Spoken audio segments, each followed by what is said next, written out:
Last year, the proportion of one-person households rose to almost 32% here in the nation. Around half of them combined are young people and seniors. More of the elderly living alone are getting jobs, while people in their 30s and 40s became unemployed. Choi Min-jung sheds light on this trend. New data show 3 in 10 people in South Korea last year were living alone. According to Statistics Korea on Wednesday, the number of one-person households in 2020 rose to over 6.64 million, equal to 31.7% of all households. This is up almost 500,000 from the all-time high set the year before. Broken down by age, people in their 20s accounted for over 19% of them.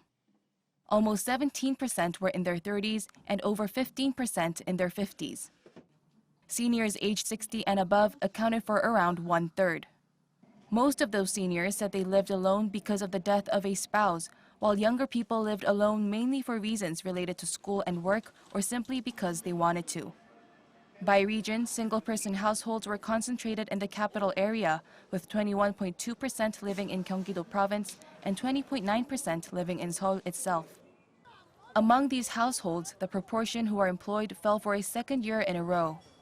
As of October last year, 59.6% of them had jobs, roughly equal to 3.7 million people. This is the first time the figure has dropped below 60% since the data was first compiled in 2015. Employment dropped for those in their 30s and 40s, while there was a 10% increase among those 65 and older. Single-person households also tend to have lower incomes. In 2019, the average annual income rose to around $18,300.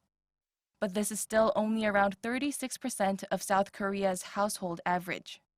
3 in 10 people in this group had an income of less than $8,500. Living alone, many say they've had difficulty providing themselves with balanced meals or taking care of themselves when they're sick or in an emergency. Choi Min-jung, Arirang News.